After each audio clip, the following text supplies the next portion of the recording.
The dust devils were dancing outside the mercantile when Ethan Parker first heard the whispers about Zara Sinclair. The woman, they said, had brought a curse upon herself by being unable to bear children in a town that measured a woman's worth by her womb. It was the spring of 1883, and Aztec, New Mexico, was a settlement that clung stubbornly to the high desert plateau where the Animas River cut through red rock country. Ethan had ridden in from Colorado 3 days prior, his weathered leather saddlebags carrying little more than a change of clothes, and a reputation for being able to break the most stubborn horses in the territory. At 26 years old, he had sun-bronzed skin, dark hair that curled at his collar when he neglected to visit a barber, and blue eyes that seemed to hold the color of winter sky, even in the blazing heat. He was tall and lean, with the kind of strength that came from years of hard work rather than idle boasting. The mercantile owner, a rotund man named Harold with mutton-chop whiskers and a perpetual sheen of sweat on his forehead, leaned across the counter as he wrapped Ethan's purchases in brown paper. "You will want to stay away from the Sinclair woman," Harold said in a conspiratorial whisper that carried to every corner of the small store. "Bad luck follows her like a shadow. Been married near about 4 years now, and not a single child to show for it. Her husband Gerald took sick last winter and died in February. Pneumonia, they said, but we all know it was the curse." Ethan had seen enough of the world to be skeptical of small-town gossip, but he held his tongue and simply nodded as he gathered his supplies. He had learned long ago that a man could observe more by listening than by talking, and something about the way Harold spoke made his jaw tighten with an instinctive dislike for the conversation. It was not until 2 days later that Ethan actually laid eyes on Zara Sinclair, and when he did, she was standing in the middle of Main Street with her spine straight as an iron rod, while the butcher's wife deliberately crossed to the opposite boardwalk to avoid passing near her. Zara was perhaps 24, with hair the color of polished mahogany that she wore in a simple bun at the nape of her neck.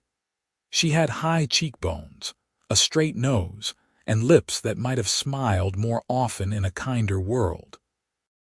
Her dress was plain calico, faded from many washings but clean and carefully mended. What struck Ethan most were her eyes, a remarkable shade of green that reminded him of new spring grass, and the way she held her head high despite the obvious slight she had just endured. She carried a basket over one arm and was clearly heading toward the general store, but she paused when she noticed Ethan watching her from where he stood beside the livery stable. For a moment, their eyes met across the dusty expanse of the street, and Ethan found himself tipping his hat to her in a gesture of simple courtesy that seemed to startle her. She hesitated, then gave him a small nod in return before continuing on her way, her skirts stirring up little clouds of dust as she walked. "I would not waste my time if I were you," came a voice from behind him. Ethan turned to find the livery owner, a grizzled old-timer named Buck who had more opinions than teeth. "That one is trouble. Barren as the desert in August, and her husband barely cold in his grave. Seems to me a woman's private struggles are not material for public consumption," Ethan said mildly, but there was steel beneath his words that made Buck grunt and shuffle away to tend to a horse in one of the stalls. Ethan had come to Aztec because a local rancher named Thomas Whitfield had written to him about a string of wild mustangs that needed breaking, and the pay was good enough to make the journey worthwhile. The Whitfield Ranch sprawled across several thousand acres north of town, where the high desert gave way to rolling grassland and stands of juniper and pinyon pine. Thomas was a fair man with silver threading through his dark hair and a handshake like iron. He had 3 grown sons who worked the ranch alongside him, and he welcomed Ethan with the hospitality that was still common in the territory despite the changing times. "You will take your meals with us," Thomas said as he showed Ethan to the bunkhouse where he would be staying. "My wife Sarah sets a fine table, and we do not believe in letting a man work on an empty stomach." The work was hard and satisfying in the way that physical labor could be when a man knew his craft. Ethan spent his days in the breaking pen, working with horses that had never known a saddle or bridle, teaching them to accept a rider's weight and respond to the subtle pressures of rein and leg. He had a gift for it, a patience and an understanding that seemed to communicate itself to the animals.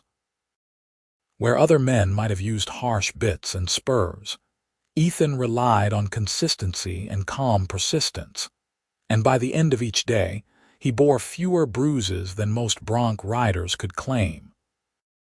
It was on a Saturday afternoon, 2 weeks after his arrival, that Ethan rode into town to pick up supplies and encountered Zara Sinclair again. This time, she was standing outside the church, a modest adobe structure with a wooden cross above the door, and she was engaged in what appeared to be a tense conversation with the minister's wife, a sharp-featured woman named Constance who gestured emphatically as she spoke. Ethan could not hear the words, but he could see the way Zara's shoulders had drawn up, the way her hands had tightened on the basket she carried. When Constance finally turned and swept back into the church with her skirts rustling indignantly, Zara stood alone on the dusty ground, her face pale and her eyes bright with what might have been unshed tears. Something in that moment made Ethan dismount and lead his horse over to where she stood. He removed his hat and held it in both hands, suddenly uncertain of what to say. "Madam," he began, and she turned those remarkable green eyes on him with a mixture of wariness and surprise. "I am sorry if I am intruding, but you look like you could use a friendly word. My name is Ethan Parker, and I am working out at the Whitfield Ranch for a spell." She studied him for a long moment, as if trying to determine whether he was mocking her or sincere. Finally, she said, "Zara Sinclair," and her voice was softer than he had expected, with a slight tremor that she tried to hide. "Thank you for your kindness, Mr. Parker, but I doubt you want to be seen talking to me. The people in this town have made their opinions quite clear." "Then I reckon the people in this town need to learn some manners," Ethan said, and the corner of his mouth lifted in what might have been the beginning of a smile. "Would you allow me to walk you wherever you are heading? A lady should not have to navigate these streets alone." Zara looked at him as if he had just spoken in a foreign language. "You do not know me, Mr. Parker. You do not know what they say about me." "I know gossip when I hear it, and I know enough to judge a person by their character rather than by cruel words spoken behind their back," Ethan said.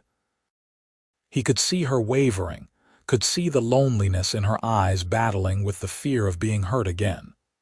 "Please, let me walk with you. No strings attached, no expectations. Just one human being offering another a bit of company." She drew in a breath and then she nodded. "I am going to the Mercantile and then home. I live about a mile outside of town, on the old Henderson property. My late husband bought it 4 years ago when we married." They walked together down Main Street, Ethan leading his horse by the reins, and he could feel the stares that followed them like physical touches. Several people openly frowned, and one woman actually pulled her young daughter closer as they passed, as if Zara's supposed curse might be contagious. Ethan felt anger kindle in his chest, hot and bright, but he kept his expression neutral and his pace steady beside Zara. At the Mercantile, Harold greeted Ethan with his usual obsequious friendliness, then faltered when he saw Zara standing beside him. "Miss Sinclair," he said, his tone considerably cooler. "What can I do for you today?" "I need flour, sugar, and coffee," Zara said quietly, setting her basket on the counter. And I have eggs to trade." She lifted a cloth from the basket to reveal a dozen brown eggs nestled carefully in straw. Harold made a show of examining the eggs, then shook his head. "These are not up to my standards, I am afraid. Several of them have thin shells." It was a transparent lie. Ethan could see from where he stood that the eggs were perfect, and Harold's casual cruelty made his anger flare hotter. Before Zara could respond, Ethan stepped forward and placed several coins on the counter. "Put Miss Sinclair's purchases on my account," he said firmly, "and I will take those eggs as well. They look perfect to me." Harold's eyes widened, and he opened his mouth as if to protest, then seemed to think better of it. "As you wish, Mr. Parker," he said stiffly, and began measuring out the requested supplies. Zara turned to Ethan with protest written all over her face. "You do not have to do that. I can pay my own way." "I am sure you can," Ethan said gently. "But today, let me help. Consider it a kindness from one stranger to another." Her eyes searched his face, and he saw the moment when her resistance crumbled, replaced by something that looked like gratitude mixed with confusion. "Thank you," she whispered, "but I will pay you back. I do not accept charity." "It is not charity," Ethan assured her. "Think of it as an investment in good eggs. I have been craving a proper breakfast." The walk to Zara's property took them out of town along a dusty road that wound between scrub brush and occasional stands of cottonwood trees that marked the presence of water. The afternoon sun beat down with relentless intensity, and heat waves shimmered above the red earth. Zara walked with her head down, and Ethan could sense that she was struggling with whether to speak or maintain silence. Finally, she said, "You will regret being kind to me, Mr. Parker. This town has a long memory and an appetite for judgment." "Let them judge," Ethan said. "I have never been much concerned with the opinions of people who mistake cruelty for righteousness." She looked up at him then, and he saw surprise in her expression. "You speak like an educated man." "My mother was a school teacher back in Missouri," Ethan explained. "She made sure I could read and write and think for myself before I was tall enough to reach the saddle stirrups. She died when I was 15, and my father followed her 2 years later. Since then, I have been making my own way in the world." "I am sorry for your losses," Zara said, and the sympathy in her voice sounded genuine. "My parents passed from cholera when I was 17. An outbreak swept through our town in Kansas, and within a week, I was alone. Gerald Sinclair was a merchant who had business in the area, and he offered me marriage and a new start. I thought it was a blessing at the time." Her voice trailed off, and Ethan did not press her for more. They walked in companionable silence until they reached a small adobe house set back from the road, with a vegetable garden struggling against the arid soil and a chicken coop that looked in need of repair. It was a humble place, but there were signs of care in the swept yard and the geraniums planted in tin cans beside the door. "This is my home," Zara said, and there was a note of defiance in her voice, as if she expected him to find it lacking. "It is not much, but it is mine." "It looks like a good place," Ethan said honestly. He noticed the sagging roof of the chicken coop and made a mental note. "I have taken up enough of your afternoon, Miss Sinclair, but I wonder if you would allow me to call on you again. Perhaps next Saturday, if I am free from the ranch." She stared at him as if he had suddenly sprouted wings. "Why would you want to do that?" "Because I enjoyed your company," Ethan said simply. "Because you seem like a person worth knowing better. Because I think you could use a friend, and frankly, so could I." Zara's eyes filled with tears that she blinked back rapidly. "They say I am cursed, Mr. Parker. They say my barrenness killed my husband, that God is punishing me for some unknown sin. If you are seen with me, they will turn on you too." Ethan stepped closer, still holding his hat in his hands, and looked down at her with an intensity that made her breath catch. "Then, let me make something perfectly clear, Miss Sinclair. I do not believe in curses, and I do not believe that a woman's worth is measured by her ability to bear children. If the people in this town are small-minded enough to think otherwise, that is their failing, not yours. You seem like a kind, decent person who has been dealt a hard hand, and I would be honored if you would allow me to get to know you better." A tear escaped and tracked down her cheek before she could stop it. She wiped it away quickly, but her voice was unsteady when she spoke. "You do not know what you are saying. You do not know how lonely it has been, how much their words have hurt.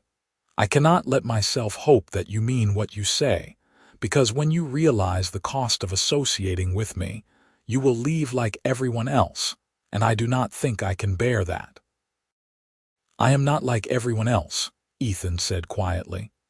"And I mean every word, but I will not push you, Zara. If you want me to leave and never come back, I will respect that. But if you are willing to take a chance on trusting me, I promise I will not let you down." She stood there, visibly trembling, her hands clutched around the basket that now held her purchases. The silence stretched between them, filled with the buzz of insects and the distant call of a crow. Finally, she drew in a shaky breath and nodded. "You can call on me next Saturday," she said. "But do not say I did not warn you." Ethan's face broke into a genuine smile, the kind that reached his eyes and transformed his entire expression. "I will be here," he promised. "And Zara, thank you for giving me a chance." He mounted his horse and tipped his hat to her once more before turning back toward town, leaving her standing in her dooryard with the sun painting gold across her hair and an expression on her face that was half hope, half terror. The week that followed seemed to drag and fly simultaneously. Ethan threw himself into his work with the Mustangs, but his thoughts kept drifting back to green eyes and a soft voice edged with pain. He found himself thinking about the way the townspeople had treated Zara, about the casual cruelty that had become so normalized that no one seemed to question it. It stirred something protective in him, something that went beyond simple chivalry into deeper waters he was not quite ready to name. On Thursday evening, as he sat on the bunkhouse porch watching the sun set in a blaze of orange and purple, Thomas Whitfield came and sat beside him. The rancher packed his pipe with tobacco and lit it, taking a few thoughtful puffs before speaking. "I hear you have been seen around town with Zara Sinclair." Ethan tensed slightly but kept his voice level. "Is that a problem, sir?" Thomas shook his head. "Not for me, son, but it might be for you. This town has been hard on that girl, and I am ashamed to say I did not do more to stop it. My wife Sarah has tried to be friendly, but Constance Whitmore and her circle have made it clear that anyone who associates with Zara will be shut out of their precious social gatherings." He paused, blowing out a stream of smoke. "What I am trying to say is, be careful, and if you mean to court that young woman, be sure you are serious about it. She does not need any more heartbreak." "I am serious," Ethan said, and even as he spoke the words, he realized how deeply true they were. "I know it has only been a short time, but there is something about her, something that makes me want to know her better, something that makes me angry at how she has been treated." Thomas nodded slowly. She was married to Gerald Sinclair, and by all accounts, it was not a happy union. He wanted sons to carry on his name, and when they did not come, he made his disappointment known. Near the end, he was drinking heavily and spending his money on poker games. When he died, he left her with debts and a property that barely produces enough to keep her fed.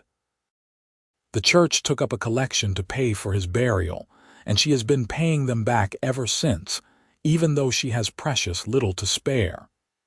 Ethan felt his hands curl into fists, and the town blames her for all of this. "The town needs someone to blame," Thomas said heavily. It is easier than admitting that sometimes life is just hard and unfair. Gerald was well liked, despite his faults, and when he died, people needed a reason. Zara's inability to conceive gave them one. Never mind that it takes two to make a child, and the problem could just as easily have been with him. The two men sat in silence for a while, watching the stars begin to emerge in the deepening twilight.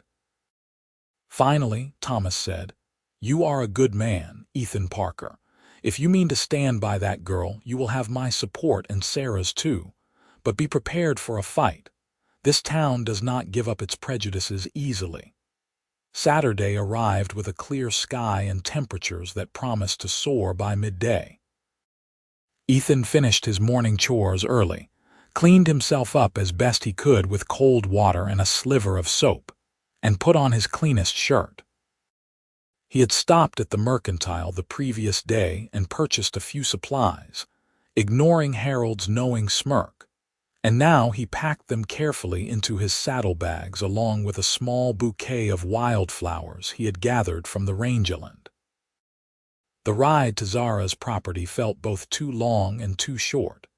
His heart was beating faster than usual, and he found himself rehearsing and discarding various opening lines.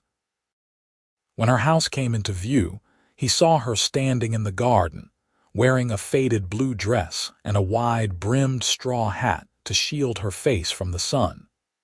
She was pulling weeds from around struggling tomato plants, and she did not hear his approach until he was nearly at the fence line. When she looked up and saw him, her expression cycled through surprise, pleasure, and then worry in rapid succession. She stood and brushed dirt from her hands, then walked to meet him at the edge of her property. "You came," she said, and there was wonder in her voice as if she had not quite believed he would. "I said I would," Ethan replied, dismounting and retrieving the wildflowers from his saddlebag. "These are for you. They are not fancy, but I thought they might brighten your day." Zara took the flowers with trembling hands, staring at them as if they were made of gold. "No one has given me flowers since before I was married," she whispered. "Thank you, Ethan. They are beautiful." The sound of his given name on her lips sent warmth through his chest. "I brought some supplies too," he said, gesturing to his saddlebags. "Coffee, real sugar, and some bacon. I thought maybe we could share a meal if that is acceptable to you." Her eyes filled with tears again, and she pressed her free hand to her mouth. "You do not have to keep buying me things." "I want to," Ethan said gently. "And besides, I am hoping you will feed me lunch in exchange, so it is really a selfish motivation." That startled a laugh from her, watery but genuine, and the sound of it was like music. "I suppose I can manage that," she said. "Come inside. It is cooler in the house." The interior of the adobe was simple but spotlessly clean, with whitewashed walls and a few pieces of furniture that looked homemade. There was a cast iron stove against one wall, a scrubbed wooden table with 2 chairs, and a narrow bed in the corner covered with a patchwork quilt. Zara placed the wildflowers in a chipped pottery vase and set them on the table, where they added a splash of color to the spare room. They worked together to prepare a meal, falling into an easy rhythm that surprised them both. Ethan sliced bacon while Zara mixed cornmeal for Johnny cakes, and they boiled coffee that filled the small house with its rich aroma. They talked as they worked, starting with safe topics like the weather and the challenges of growing vegetables in desert soil, then gradually moving into deeper waters. Zara told him about her childhood in Kansas, about parents who had loved her and taught her to read and value education. She told him about the cholera outbreak that had stolen them from her, about the fear and loneliness that had followed. Zara Sinclair had seemed like a lifeline at the time, a steady man with prospects who offered her security and a future. She had married him thinking she would grow to love him, and instead she had learned what it meant to be a disappointment. "He never struck me," she said quietly, staring down at her hands. "But there are other ways to hurt someone." He would make comments about seeing other men's wives growing round with child, about how empty our house felt. When I did not conceive after the first year, he began going to the doctor in town, dragging me along for examinations that were humiliating and painful. The doctor could find nothing wrong with either of us, but Gerald decided it must be my fault anyway. Ethan felt rage simmer in his gut, but he kept his voice calm. "He was wrong, Zara. Even if you could not have children, that would not make you less valuable as a person. The way he treated you was cruel and unjust. The town agrees with him," she said bitterly. "After he died, they said it was my fault. They said the stress of being married to a barren woman had weakened him, made him susceptible to illness. Never mind that he spent half his time in the saloon and came home smelling of whiskey. Never mind that he stopped eating properly and stopped caring for himself. It was easier to blame me." Ethan reached across the table and took her hand, feeling the roughness of skin worn by hard work. "I am sorry you went through that. I am sorry the people who should have supported you turned their backs instead. But I need you to know that I do not believe any of it. You are not cursed, Zara. You are just a person who has had bad luck and been surrounded by small-minded fools." She looked up at him with those remarkable green eyes, and he could see the walls she had built around herself beginning to crack. "Why are you being so kind to me? What do you want from me?" "I want to know you," Ethan said honestly. "I want to be your friend, and maybe, if you will let me, something more than that eventually. I want to help you fix that chicken coop I saw falling down, and I want to share meals with you and hear you laugh. I want to prove to you that not everyone in this world is cruel, and that you deserve to be treated with respect and affection." A tear slipped down her cheek, and this time she did not wipe it away. "I am afraid to believe you," she whispered. "I am afraid that if I let myself hope, it will hurt even more when you leave." "Then let me prove myself," Ethan said, tightening his grip on her hand. "Give me time to show you that I mean what I say. I am not going anywhere, Zara, not unless you tell me to go." They ate their lunch in a silence that was comfortable rather than awkward, and afterward, Ethan insisted on helping her with chores. He spent the afternoon repairing the chicken coop, replacing rotted boards and reinforcing the structure while Zara brought him water and tools. They talked as he worked, sharing stories about their pasts, their hopes, their fears. Ethan told her about his years drifting from town to town, never quite finding a place that felt like home. Zara told him about the gardens she dreamed of planting, the books she wished she could afford to buy, the quiet desires she had buried under layers of shame and grief. As the sun began its descent toward the horizon, painting the desert in shades of rose and gold, Ethan reluctantly prepared to leave. He stood beside his horse, hat in hand, looking down at Zara with an expression that made her heart beat faster. "Can I come back next Saturday?" he asked. "And maybe one evening during the week too, if I can get away from the ranch." "Yes," Zara said, and this time there was no hesitation in her voice. "I would like that very much." Ethan smiled, that warm expression that seemed to light him from within. "Then I will see you Wednesday evening if that suits you. And Zara," he paused and his voice dropped lower, "you are not cursed, you are not broken, you are exactly enough just as you are." He mounted his horse and rode away, leaving Zara standing in her dooryard with wildflowers in her house, and hope beginning to bloom in her chest for the first time in years. The weeks that followed established a pattern that felt as natural as breathing. Ethan visited every Wednesday evening and every Saturday, and sometimes he would stop by on Sunday afternoons as well. He brought supplies when he could, but more importantly, he brought conversation, laughter, and a sense that Zara was not alone in the world. They worked together on her property, fixing what needed repair, tending her garden, caring for her chickens. They cooked meals together and ate by lamplight, talking about everything and nothing. The townspeople noticed, of course, and the whispers grew louder. Constance Whitmore made a point of stopping Ethan outside the church one Sunday morning to warn him that he was making a mistake. "That woman will bring you nothing but trouble," she said, her thin lips pressed into a disapproving line.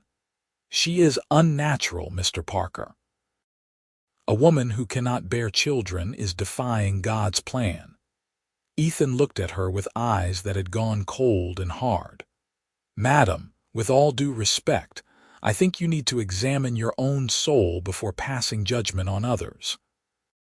The God I learned about preached compassion and forgiveness, not spite and cruelty. Zara Sinclair is one of the finest people I have ever met, and if you cannot see that, the fault lies with you, not her." He tipped his hat and walked away, leaving Constance sputtering with indignation, and the story spread through town like wildfire. Some people shook their heads and muttered that Ethan Parker was a fool who would soon learn his lesson. But others, the ones who had always felt uncomfortable with the way Zara was treated but lacked the courage to speak up, began to reassess their positions. Thomas and Sarah Whitfield invited Zara to dinner at the ranch one Sunday evening, with Ethan as the ostensible guest of honor. It was the first time Zara had been welcomed into another home since Gerald's death, and she arrived wearing her best dress, a gray calico that she had carefully pressed, with her hair arranged in soft waves that framed her face. She was nervous, her hands twisting together as Ethan helped her down from the wagon he had borrowed for the occasion, but Sarah greeted her with a warm hug that immediately put her at ease. "I am so glad you could join us," Sarah said, taking Zara's hands in her own. "I have been wanting to get to know you better, and Thomas speaks highly of any friend of Ethan's." The evening was a revelation for Zara. The Whitfield family treated her with genuine warmth and respect, including her in their conversations, asking her opinions, listening when she spoke. The three Whitfield sons, all in their 20s, were polite and friendly, and the youngest, Daniel, made her laugh with stories about the antics of a particularly stubborn bull. Over a dinner of roasted chicken, potatoes and vegetables from Sarah's garden, Zara felt something she had almost forgotten. She felt like she belonged. After dinner, Ethan and Zara walked together in the cool evening air, following a path that led away from the ranch house toward a small creek lined with cottonwood trees. The moon was nearly full, casting silver light across the landscape, and the sound of water over rocks provided a peaceful counterpoint to their footsteps. "Thank you for tonight," Zara said softly. "I had forgotten what it felt like to be welcomed." "You deserve that every day," Ethan said. He stopped walking and turned to face her, his expression serious in the moonlight. "Zara, I need to tell you something, and I hope it does not frighten you away." Her heart began to beat faster. "What is it?" "I am falling in love with you," Ethan said, his voice steady despite the vulnerability of the words. "I have been fighting it because I did not want to rush you or make you uncomfortable, but I cannot keep it to myself anymore. These past weeks have been the happiest I can remember.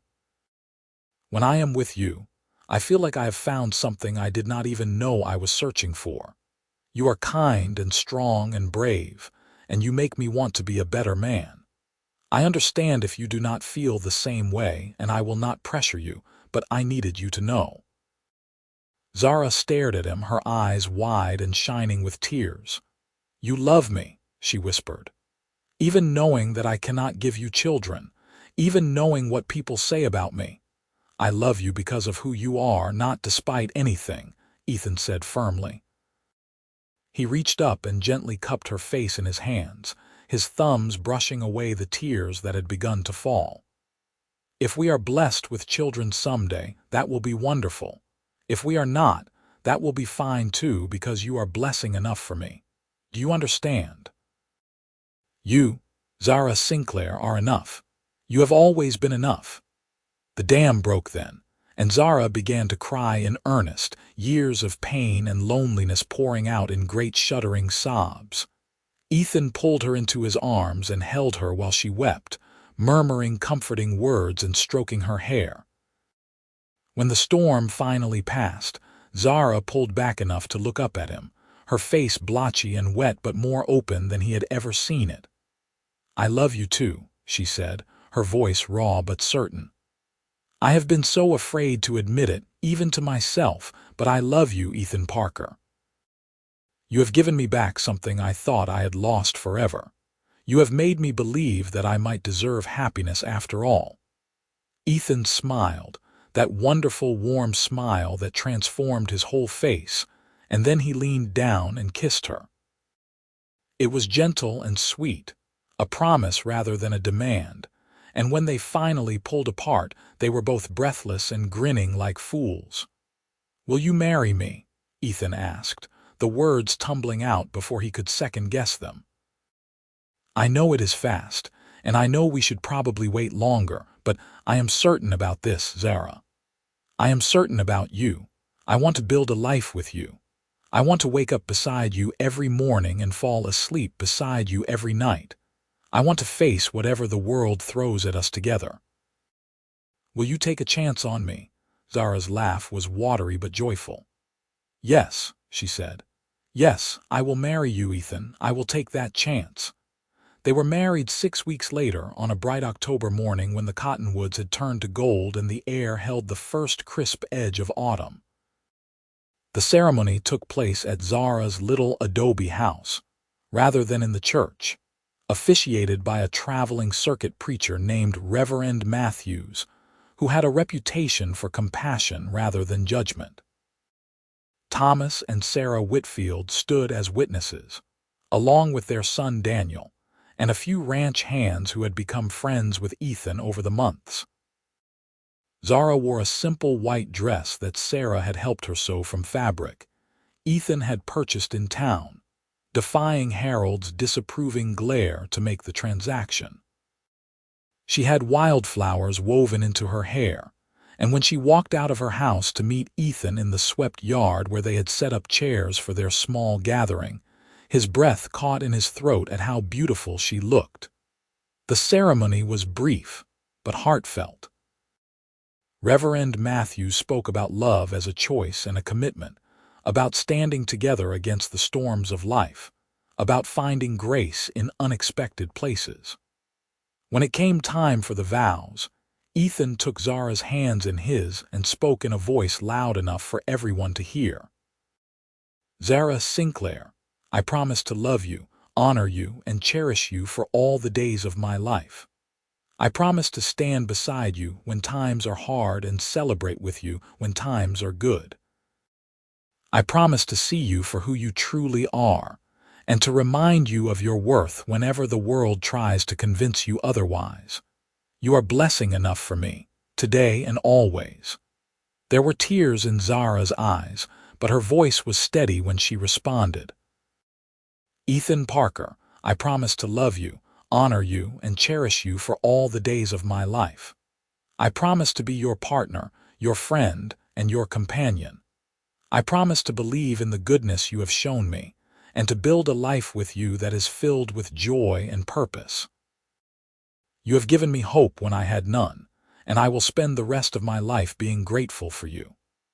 When Reverend Matthews pronounced them husband and wife, Ethan kissed Zara with such tenderness that Sarah Whitfield wiped away happy tears, and even Thomas had to clear his throat roughly.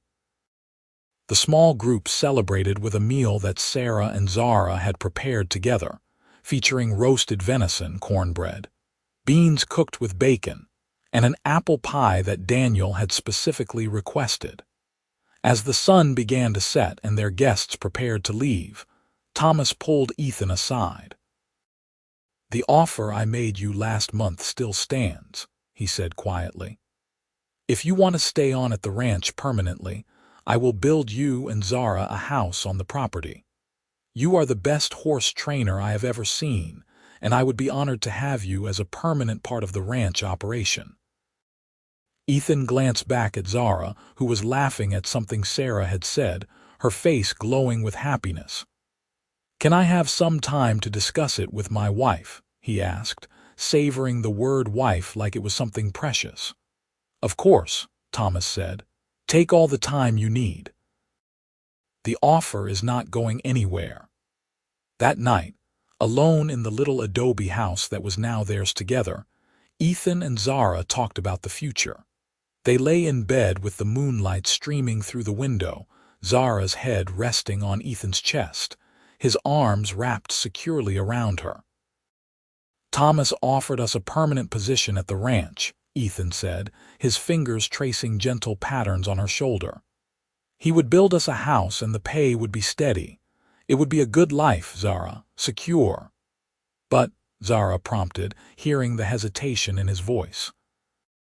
"But this house is yours," Ethan said. "You have already lost so much. I do not want to ask you to give up the one thing that is truly your own." Zara was quiet for a moment, thinking. Then she propped herself up on one elbow so she could look down at him, her hair falling in a curtain around her face. "This house was never really mine," she said slowly. "It was the place where I was unhappy, where I learned what it meant to be alone even when sharing a space with another person. But you, Ethan, you have given me something real. You have given me love and respect and a sense of belonging. Wherever we are together, that is home. If working at the ranch will make you happy and give us security, then that is what we should do. Are you certain?" Ethan asked, reaching up to tuck a strand of hair behind her ear. "I do not want you to have regrets." "I am certain," Zara said. "Besides, we could sell this property and the money would give us a cushion for the future. We could put it aside for emergencies, or to buy some land of our own someday if we choose." Ethan pulled her back down into his arms and kissed the top of her head. "Have I mentioned today that I love you?" "Once or twice," Zara said, smiling against his chest, "but I do not mind hearing it again." "I love you," Ethan murmured. "I love you, I love you, I love you." The transition to the ranch happened over the following months. Ethan accepted Thomas's offer, and by Christmas, a new house stood on Whitfield land about a quarter-mile from the main ranch house. It was small but sturdy, built of adobe and wood, with 2 rooms and a covered porch that would be perfect for sitting on summer evenings. Ethan and Zara moved in on a cold December day, carrying their few possessions and feeling like they were embarking on a grand adventure. The sale of Zara's old property brought them a modest sum that they carefully saved, and Zara found herself with more free time than she had had in years. Sarah Whitfield quickly became her closest friend, and the 2 women spent many hours together, sewing, cooking, and simply talking. Sarah had raised 3 sons and buried 2 daughters who had died as infants, and she understood grief in a way that few others could. "Losing those babies nearly broke me," Sarah confided one afternoon as she and Zara sat on the Whitfield porch snapping green beans. "For a long time, I thought God was punishing me for something. But eventually, I realized that sometimes terrible things happen for no reason at all. It does not mean we are cursed or unworthy. It just means the world is hard and we have to find ways to keep going." Zara reached over and squeezed Sarah's hand, grateful for the understanding and the lack of judgment. "The town said I was cursed because I could not conceive," she said quietly. "They made me feel like I was less than human, but Ethan makes me feel whole. He says I am blessing enough for him, just as I am." "That boy has a wise soul," Sarah said approvingly, "and he is right. You are a blessing, Zara Parker. Do not ever let anyone convince you otherwise." Life on the ranch settled into a satisfying rhythm. Ethan worked with the horses, building a reputation that extended beyond the local area. Ranchers from as far away as Colorado and Arizona began sending their problem animals to him, knowing he could gentle the wildest Mustang or train the most stubborn saddle horse. Zara helped Sarah with the household work and began building her own garden near their little house, coaxing vegetables and flowers from the stubborn soil with patience and determination. The people of Aztec remained divided in their opinions. Some continued to give Zara cold looks and cross the street to avoid her, but others, emboldened by the Whitfields' acceptance and Ethan's obvious devotion, began to soften. The butcher's wife, who had once deliberately snubbed Zara, began nodding to her in town. A few younger women approached her at church services, asking for gardening advice or recipes. It was not universal acceptance, but it was progress, and Zara learned to take satisfaction in small victories. The winter of 1884 was harsh, with snow that came early and stayed late, blanketing the high desert in white and making even simple tasks challenging. Ethan and Zara spent long evenings huddled by their stove, reading aloud to each other from books Sarah lent them, or simply talking and dreaming about the future. Ethan spoke of someday buying their own ranch, and Zara talked about planting an orchard and maybe raising sheep for wool. They were dreams born of contentment rather than desperation, and that made them all the sweeter. Spring arrived in a rush of green and blooming things, and with it came news that made Zara's heart leap into her throat. She had been feeling unwell for several weeks, plagued by nausea and exhaustion that she attributed to a stomach ailment. But when her monthly courses failed to arrive for the second time, Sarah took her aside with knowing eyes and gentle questions. "Is it possible you are with child?" Sarah asked carefully, and Zara felt the world tilt beneath her feet. "It cannot be," she whispered. "The doctor in town said I was likely barren. Gerald and I tried for 4 years and nothing ever happened. It cannot be possible." But Sarah insisted she visit the doctor in Aztec anyway, and Ethan accompanied her despite his misgivings about the man. Dr. Holloway was elderly and had attended to Zara during her marriage to Gerald, and his expression was skeptical when she described her symptoms. But after an examination, he emerged from his office with a bemused expression. "You are indeed pregnant, Mrs. Parker," he said, shaking his head as if he could not quite believe it. "About 3 months along, if I had to guess. Congratulations." Zara stared at him, unable to process the words. "But you said I was barren. You examined me multiple times and told me I would never conceive." Dr. Holloway had the grace to look uncomfortable. "I said that based on my observations at the time, but clearly the issue was not with you. Sometimes these things are unpredictable, and sometimes the problem lies with both parties in ways that are not compatible. It appears that with your new husband, circumstances are different." Ethan had gone very still beside her, his hand tight around hers. When they left the doctor's office and stood blinking in the bright spring sunlight, he turned to her with wonder written all over his face. "We are going to have a baby," he said, his voice rough with emotion. "Zara, we are going to be parents." The tears came then, pouring down Zara's face in rivers, but these were tears of joy rather than pain. "I cannot believe it," she sobbed. "I had accepted that it would never happen. I had made my peace with it. But now—" She pressed her hands to her still flat stomach, marveling at the life growing inside her. Ethan gathered her into his arms right there on Main Street, not caring who saw or what they thought. "This is a miracle," he said fiercely. "But you need to understand something, Zara. This does not change how I feel about you. You have always been blessing enough for me, with or without children.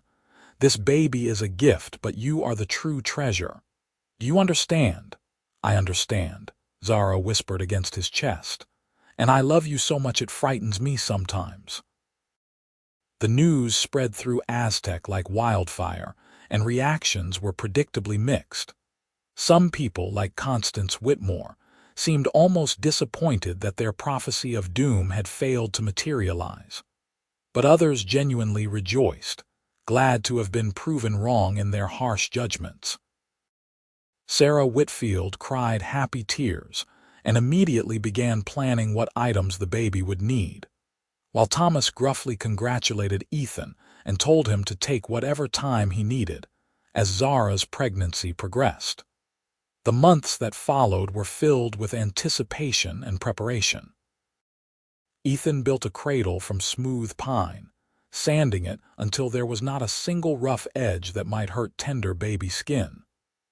Zara sewed tiny gowns and blankets, her hands shaking with excitement as she stitched. They talked endlessly about names and possibilities, about what kind of parents they wanted to be, about how they would raise their child with love and acceptance. As summer gave way to autumn and Zara's belly swelled with the growing child, she found herself thinking often about the townspeople who had called her cursed. She felt a strange mixture of vindication and sorrow, wanting to prove them wrong while also grieving for the years she had spent believing their cruel words.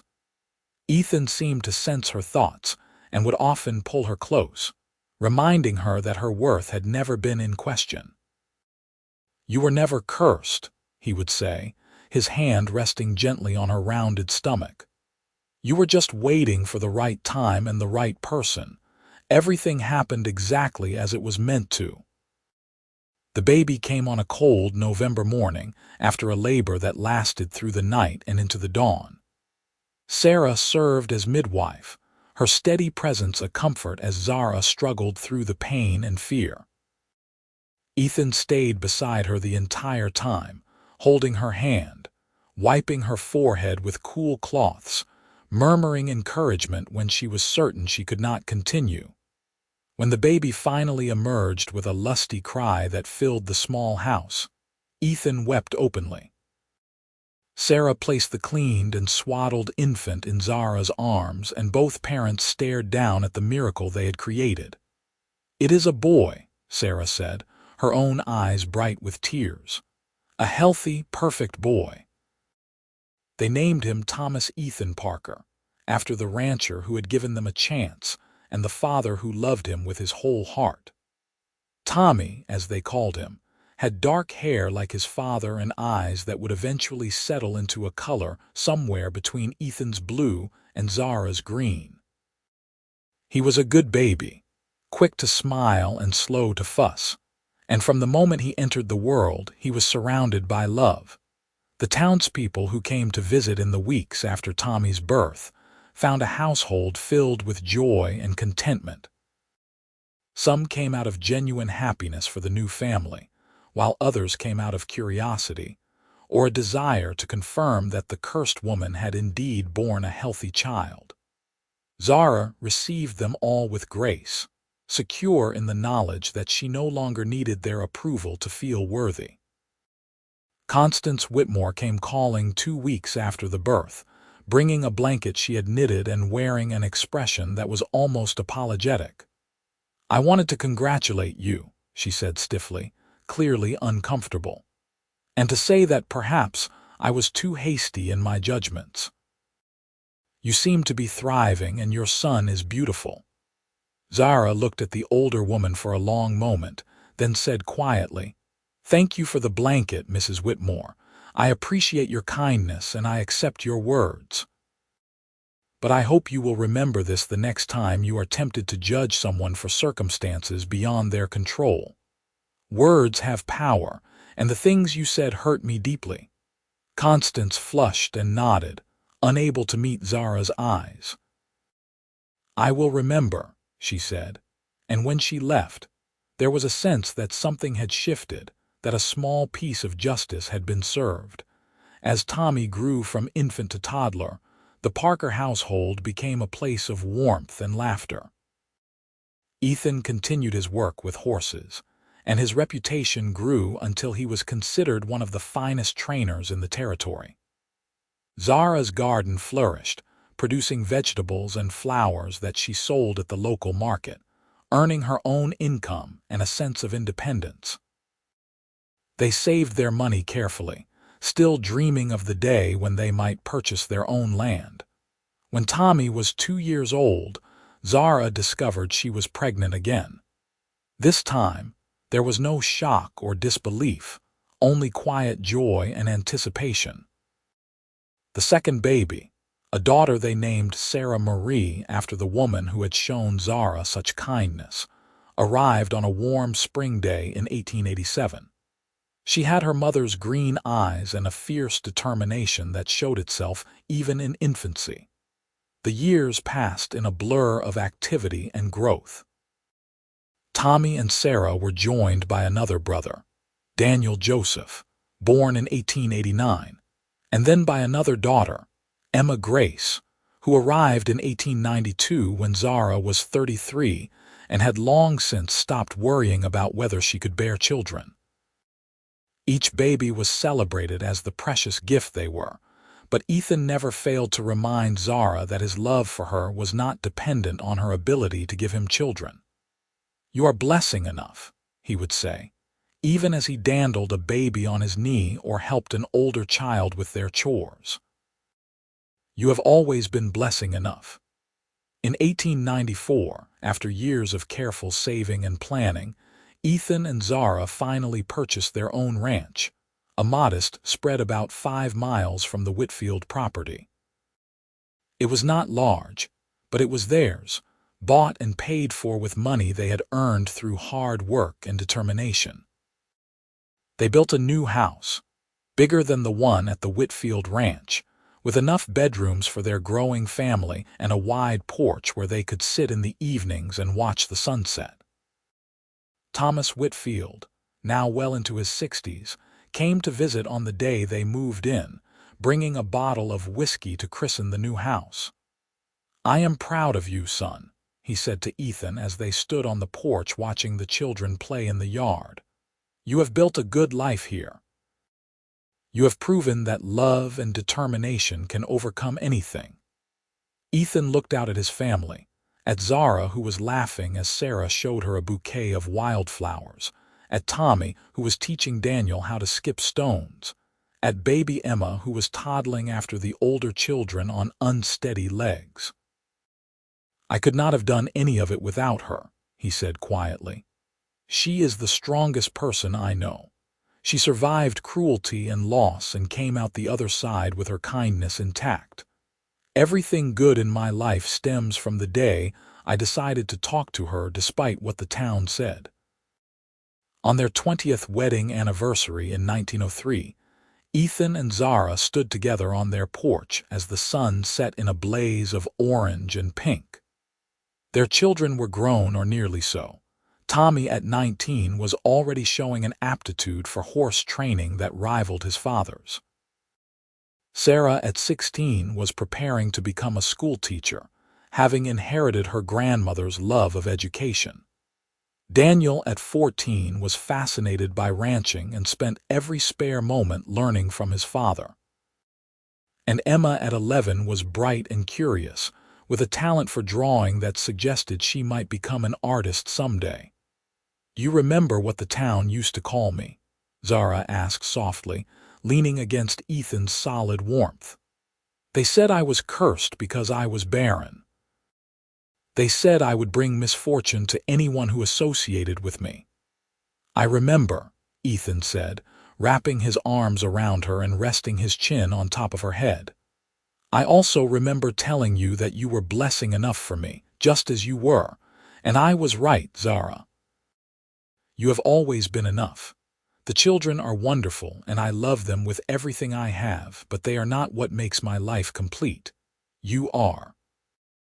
Zara turned in his arms and looked up at him, seeing silver threading through his dark hair and fine lines around his eyes that came from years of smiling and squinting into the sun.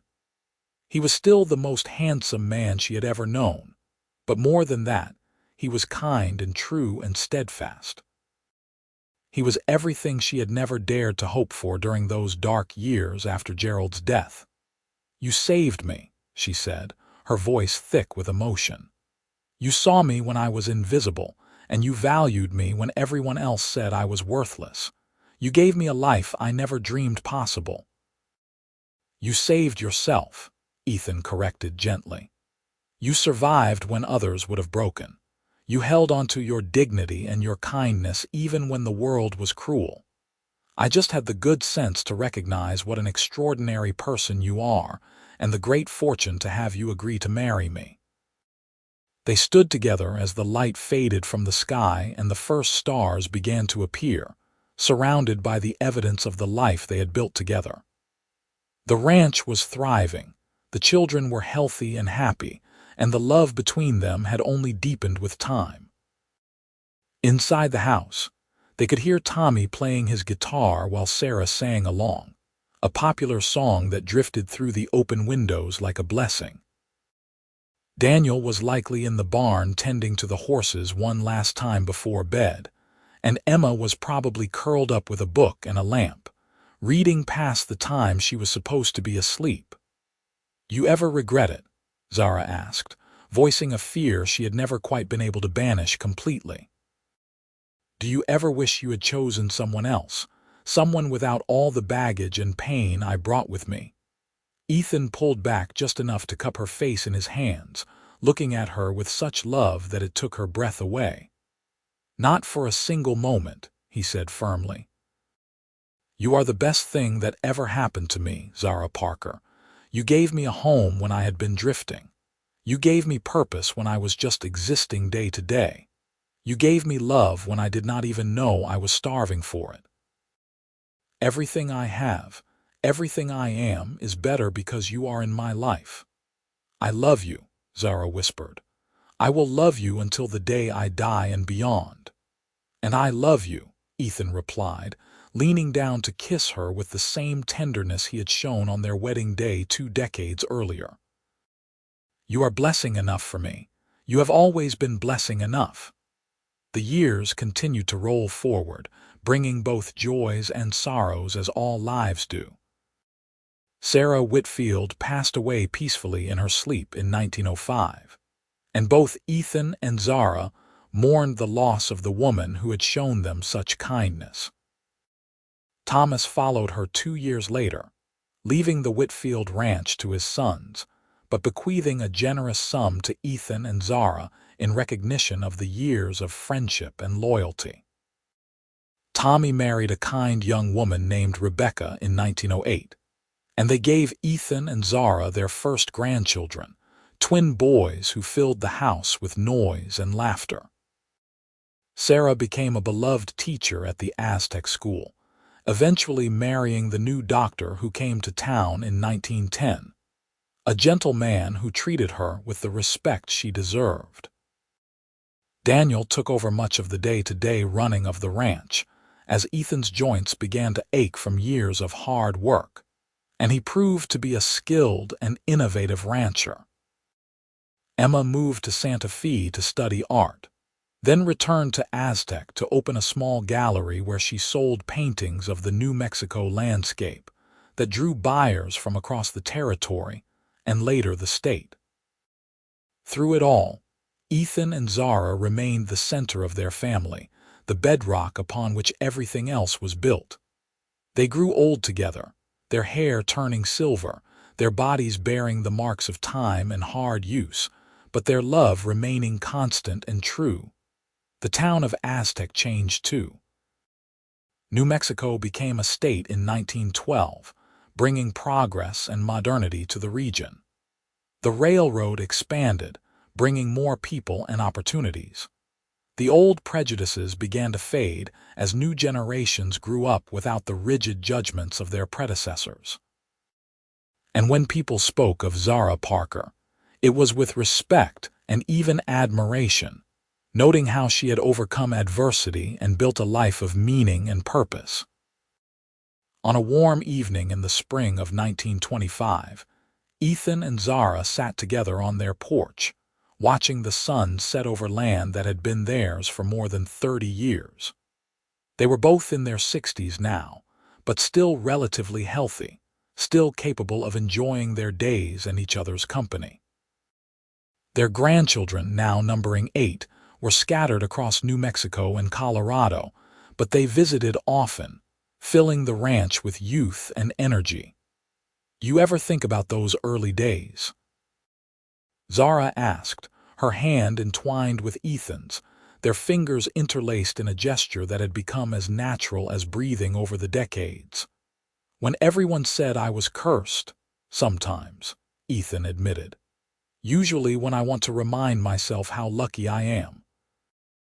If those small-minded fools had not driven you to the margins, I might never have noticed you. And then where would I be?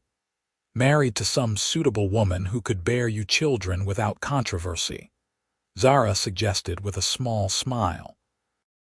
Miserable and alone, even in a crowded house, Ethan corrected. Because no one else is you, Zara. No one else has your strength or your kindness or your ability to find joy even in difficult circumstances. You were never cursed. You were a blessing that the town was too blind to recognize until it was almost too late. Zara leaned her head against his shoulder, feeling the solid warmth of him, the steady beat of his heart. You know what the greatest irony is, she said softly. They said I was barren, that I could never have children, that I was somehow less than a real woman. And yet I have 4 children, 8 grandchildren, and a life so full of love that sometimes I feel like my heart might burst from it. I was never the problem. I just needed to find the right person to build a life with. You needed to find me, Ethan said with a grin that was still boyish despite the silver in his hair. Or rather, I needed to be smart enough to find you. They sat in comfortable silence as the sky darkened, and the stars began to emerge, countless points of light against the velvet black. Inside the house, they could hear the sounds of Emma and her husband preparing dinner, the clatter of pots and the murmur of conversation. Tomorrow, Tommy and Rebecca would arrive with their boys, now strapping teenagers who ate like locusts and talked endlessly about ranching and horses. The day after, Sarah and her husband would come for Sunday dinner with their 3 daughters, and Daniel would ride over from the south pasture, where he had been checking on the cattle. It was a full life, a blessed life, built on a foundation of love and mutual respect that had weathered every storm. And it had all started with a cowboy who saw past the cruel words and recognized the worth of a woman the town had called cursed. I would do it all again, Zara said suddenly. Every painful moment, every cruel word, every lonely night, I would do it all again because it led me here to this life, to you. You are the blessing, Ethan. You always have been. Ethan raised her hand to his lips and kissed it gently. We are both blessed, he said. We found each other in a world that tried to keep us apart, and we built something beautiful. That is all any of us can hope for. As the last light faded from the sky and the cool evening breeze began to blow down from the mountains, Ethan and Zara rose and went inside to join their daughter and son-in-law for dinner. Their house was filled with light and warmth and the sounds of family, a testament to everything they had overcome and everything they had built together. The woman the town had called cursed had become a matriarch, beloved by her family and respected by her community. And the cowboy who had defied convention to love her had found the home and purpose he had been searching for all his life. Together, they had proven that love was stronger than prejudice, that kindness could triumph over cruelty, and that sometimes the greatest blessings came in the most unexpected packages. Years later, when their children told the story of how Ethan and Zara had met and fallen in love, they always ended it the same way. They would describe how the town had called their mother cursed because she could not bear children during her first marriage, and how their father had responded by saying that she was blessing enough for him just as she was. And then, with wonder in their voices, they would recount how their parents had gone on to have 4 children and build a legacy of love that would echo through generations. It was a story of courage and resilience, of love that defied expectations, of 2 people who found in each other exactly what they needed to be whole. And it was a reminder that the judgments of small-minded people could not define a person's worth, not when that person had the strength to stand tall and the good fortune to find someone who truly saw them. On the day Ethan Parker died peacefully in his sleep at the age of 78 in 1935, with Zara holding his hand and whispering words of love into his ear, he went knowing that his life had been rich beyond measure. He had loved well and been loved in return. He had raised fine children and seen them build their own happy lives. He had turned wild horses into trustworthy mounts and raw land into a thriving ranch. But his greatest achievement, the thing he was most proud of, was that he had recognized the worth of a woman everyone else had dismissed. And he had spent nearly 5 decades showing her every single day that she was valued and cherished. Zara lived another 12 years, surrounded by children and grandchildren, and eventually great-grandchildren who filled her days with joy. She never remarried, saying that she had already experienced the great love of her life and needed no other. She spent her final years working in her garden, teaching her grandchildren to read, and telling stories about a time when the West was still wild, and a young cowboy had ridden into town and changed her life forever. When she passed away peacefully in her sleep in 1947 at the age of 88, with the morning sun streaming through her window and a smile on her face, she went knowing that she had been loved completely and that she had built a life of meaning and purpose. The woman the town had called cursed had instead been blessed beyond measure, not because of the children she bore or the property she owned, but because she had found a partner who saw her worth and cherished it. At her funeral, attended by more than 100 people including children, grandchildren, great-grandchildren, and members of the community who remembered her kindness and strength, the new minister told the story of how Zara had been treated when she first arrived in Aztec as Zara Sinclair's wife. He spoke of the cruelty she had endured and the courage she had shown in surviving it. And then he told of how Ethan Parker had seen past the gossip and the judgment to recognize the remarkable woman beneath, how he had loved her not despite her supposed flaws, but because of who she truly was. Ethan Parker once said that Zara was blessing enough for him. The minister concluded, his voice carrying to every corner of the packed church. And in saying so, he reminded us all that a person's worth is not measured by their ability to meet others' expectations, but by the content of their character and the love they bring to the world. Zara Sinclair Parker was a blessing to everyone who knew her, and her legacy will live on in the many lives she touched. They buried her beside Ethan in the small cemetery on their ranch property, under a cottonwood tree that had been a sapling when they first purchased the land, and was now tall and spreading. The headstone was simple, bearing their names and dates and a single line that Tommy had insisted upon.